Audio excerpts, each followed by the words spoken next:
Okay, so we're going to have a presentation on item number 1.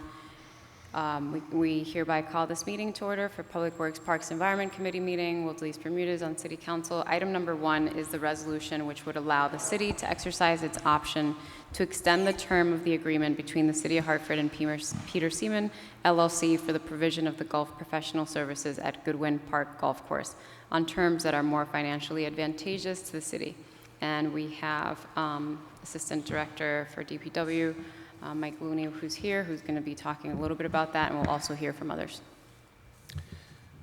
Thank you, Madam Chair. As you mentioned, the resolution before you would enable the city to exercise its option to extend the current term of the agreement between the city and Peter Seaman, LLC, for golf professional services at Goodwin Park Golf Course. We initially entered into a tentative 3-year agreement with Peter Seaman, LLC. The first year was under our direction, but that because this would be a multi-year contract, we need to get council approval to exercise our options for years 2 and 3. Starting in the middle of last autumn, DPW and the city's Department of Finance started doing a complete review and analysis of the financial and operational components of the city's 2 golf courses. Peter Seaman, LLC was currently at that time, under contract to provide services at Goodwin Park. But what we decided to do was to, when his initial year of his contract expired on December 31st, 2018, we rebid the golf professional services just to test the market and see what sort of pricing we could get. In that process, we had 2 respondents, one of whom was Peter Seaman, LLC. His firm's bid was the best, most qualified of the 2 bids we received, and so we entered into negotiations with him on based upon his proposed fee structure and scope of services for professional golf services at Goodwin.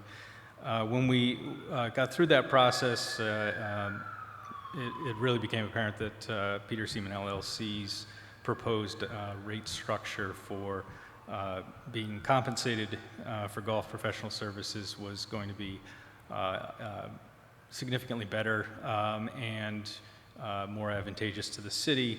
One of the things that we didn't have in the past, we primarily relied on paying the golf professional a retainer, as well as a significant percentage of the driving range fees and the cart rental fees at the golf course. What we ended up settling on was the addition of, or actually having a lower base retainer fee, and then including a percentage of the greens fees as part of the compensation for the golf professional, as well as pulling back on the percentage that the golf professional received on range fees and cart fees. And so what that has done is it's created an atmosphere, an incentivized atmosphere. The more folks that we have going through the gate at the golf course and playing rounds at Goodwin, the better the city does, and it's also helpful to the golf professional from a financial standpoint as well. We've had a very strong season at Goodwin with this service agreement in place for the first year.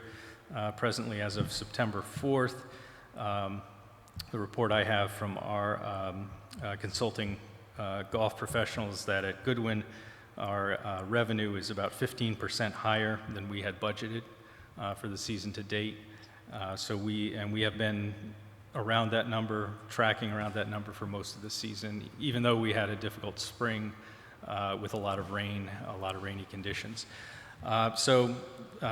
Again, tonight we're just simply looking for council approval for putting into effect the 2nd and 3rd years of this 3-year agreement. Be happy to answer any questions. Walt Veselka, Director of DPW, is also here, as well as Patrick Aldrich, our consulting golf professional from the Connecticut PGA organization, as well as Peter Seaman of Peter Seaman LLC. Okay. Thank you so much for the presentation. So you mentioned a couple of things. The 50% higher revenue, can you provide us with information as to how much higher and what was the rate before to compare to now? Well, based upon our numbers, that 15% higher revenue rate is equal to about 61,000 extra dollars than we budgeted in terms of revenue. Obviously, that's a substantial amount. We're at about $469,000 in revenue from Goodwin to as of September 4th, when we had budgeted to only be at about 408,000 when we did our projections earlier this year. So it's coming from a variety of places. Our greens fees are up about 12%. Our cart fees have been very strong. They are 23% above what was projected. Range fees are about 8% above, and in terms of total rounds played, we're about 11% above where we were projected to be by this point in the golf season. Okay. And so, given that this was the preferred bidder and the most qualified bid that you received, can you just describe, just to summarize, what the scope of the services entail as part of the bid and the work that they've been doing? Yes, I can. The golf professional is really the day-to-day manager of the golf course operations and keeping track of the usage of the course. They establish rules for the pace of play, how folks go out, whether carts are permitted to go out on particular days depending on the weather. The golf professional is also involved in promoting the golf course, organizing leagues, expanding golf opportunities to folks both in the city of Hartford itself with the residents, but also for the wider region, and developing programs that bring in more folks to play at the course. Like I mentioned, operate golf clinics and classes, creating promotional events for the golf course. Goodwin has a small restaurant, The Hangar, as part of its operation, so the golf professional coordinates with them on different events that are held there, and the service of food and drink. The golf professional is also in charge of the pro shop and the selling of golf equipment and attire. And they're also responsible for providing us and through our Connecticut section of the PGA representative, Patrick Aldrich, financial information as to how the golf course is performing.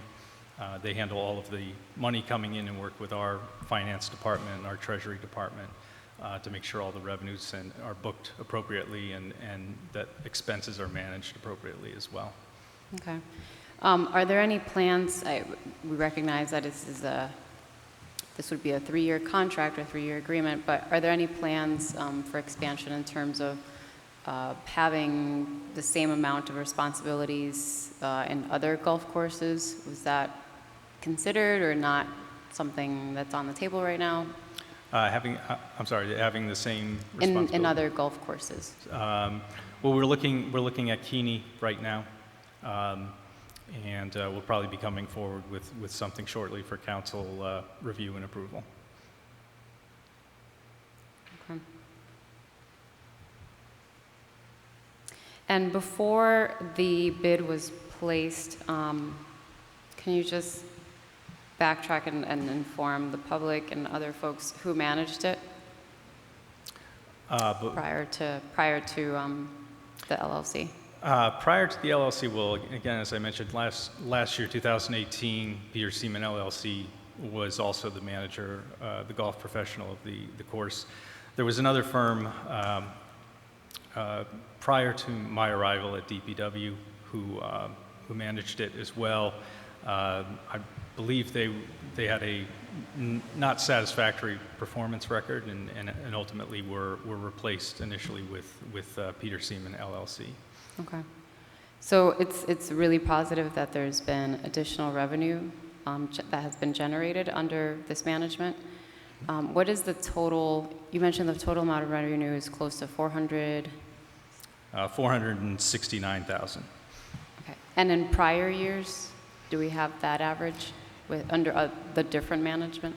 In prior years, the numbers were similar. I think the rounds are a little bit higher now, but the revenues were similar stream of what they are here. Okay. But I can provide additional information on that if needed. Okay. Do we have anyone else who would like to speak on this? In terms of any additional information regarding this, or that's pretty straightforward? Okay. So what I'm going to do, and through direction of our Corporation Counsel's office, is seeing as I am the chair of this committee, I will be discharging this item so that it can go back to council, and it will appear on our September 9th agenda. So, for the record. All right. All right, I don't need a formal vote to do that, so that's what we're going to do. Thank you, Madam Chair. Thank you. Thank you for the presentation. That's in your rules. Yeah. Okay, so the other item that we have on the agenda is accompanying is a resolution allowing the Department of Public Works, the city's golf professionals, and the city's Golf Oversight Commission to implement a dynamic pricing model at both Keeney Park and Goodwin Park golf courses, allowing them to reduce prices depending on certain circumstances. So we do have both Assistant Director and Director of DPW here, and we'll be hearing from them on this item.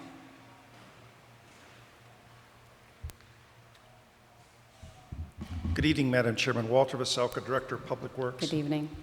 Yes, when the golf rates for 2019 were approved, they were approved somewhat late in the season as we were getting ready to open the courses, because we had done some of the work looking at the golf budgets, and so they were approved late. But when they were approved with a fixed fee, and that the motion, or the resolution that the council passed, set a fixed rate that really only varied during whether it was resident, non-resident, and during certain days of the week. Otherwise, the golf rate, it was fixed at both courses.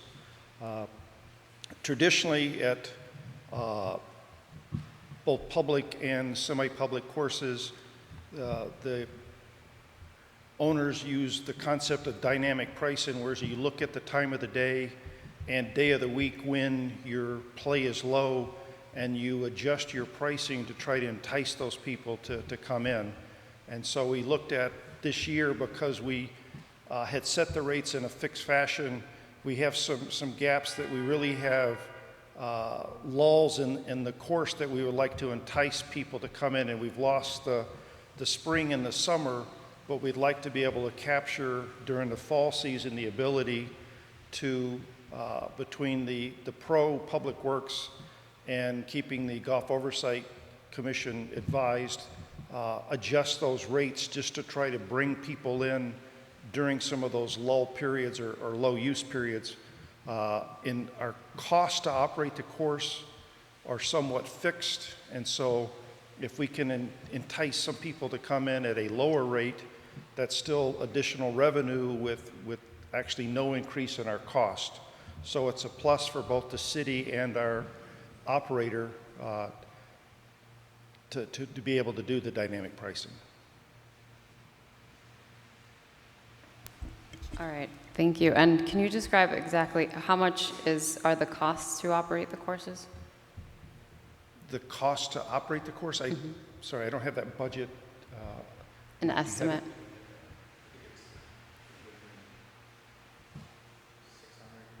Yeah. Right. So about 1.6 million for both courses Per year? per year, yes. And you referenced there being gaps, particularly in the low periods, and so maybe lowering the amount of fees? So we're actually losing revenue. I mean, we're doing very would you well at both courses this year, and that play is up, and so we're very happy about that. But we also know that there's some times that we could capture some additional revenue, which would be better for the city. So we know that certain times of the day and certain days of the week, historically, because of the tracking system that the pro has, we know that we don't fully utilize or fill up the tee sheet at those times, and so we would like to be able to adjust prices to entice people to come in at those times. We don't think, based on looking at the people that are coming in at our peak times, that really we're going to have a significant number of people that say, well, geez, I know you might adjust the rate, so therefore I'm going to wait till you adjust and I'm going to come in for a lower fee time.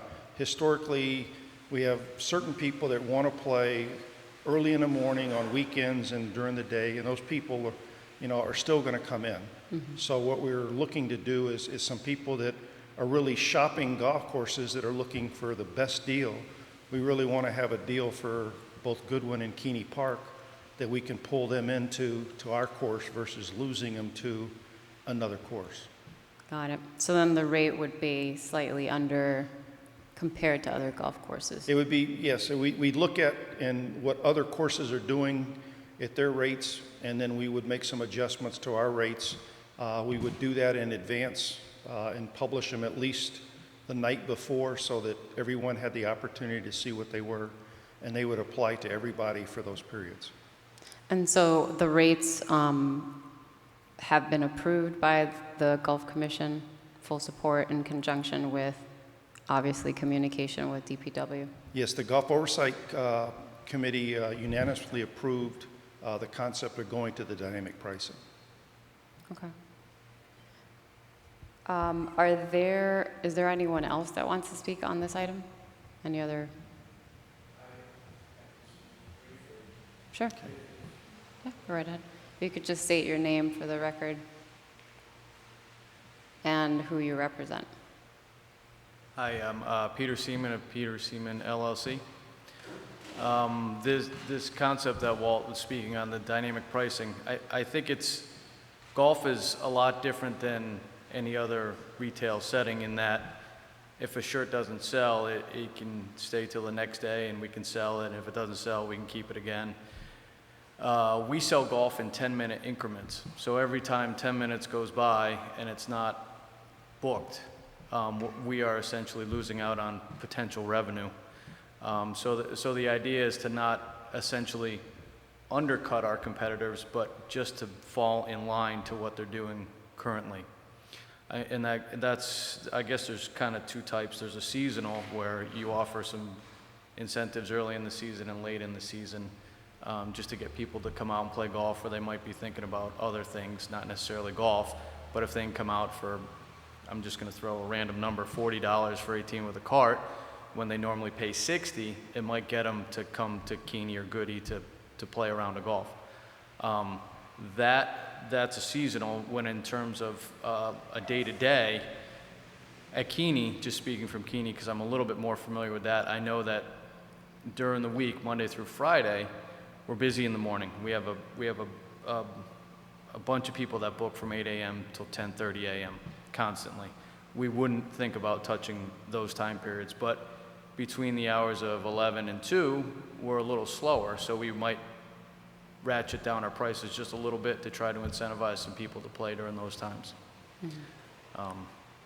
The way it is currently, there's several golf courses in the area that are doing a lot of specials that it's very hard to compete with. I know that Timberland, which is a municipally owned golf course in Berlin, Connecticut, they're doing a special for $35 for 18 with a cart, when if you come to Keeney, we're still at $60. Mm-hmm. So there's not everyone who plays golf is this way, but there's a certain portion of people that play courses based on their rates.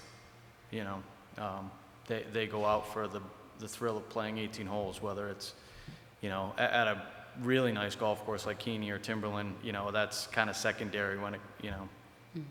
So that's my point. So it would be great to, obviously, with approval and everything that needs to happen, to be able to get our prices a little bit more in line and hopefully make more revenue for the city. Okay, thank you. I just have one last question. It's for either the assistant director or the director for DPW. So on average, if we look at the golf cycle, when we look at the percent of folks that are Hartford residents that use the golf course, do you have that information available? Or if not DPW, then, okay, so then, yeah, go ahead, because it's being videotaped. Do I have to state my name again? No. Okay. At Keeney, the breakdown is about 25% of residents to 75% non-residents. And of that resident number, it's approximately a 50-50 breakdown between Hartford and Windsor. I would say it's a little stronger on Windsor side of things. Okay. And at Goodwin Park Golf Course, the number is, it's higher. It's roughly 50-50, right? Very close to 50-50. And I would say that the Weathersfield is slightly stronger. So Weathersfield residents has a slightly stronger showing of that 50%. Okay. And then in reference to the management of the restaurants that are in either site, that's managed by a separate entity? Yes, ma'am. Okay. All right, thank you so much for the presentation, really appreciate it. So again, the same as we did with item number 1, given that I am the chair of this committee and I don't have my fellow colleagues here to take a formal vote, it is within my authority to be able to discharge this item out of the committee, and so I will hereby discharge this item so that it could be presented in the September 9th council meeting agenda. So I thank you so much for being here tonight, and that concludes our Public Works and Environment Committee meeting. Thank you. Have a good evening.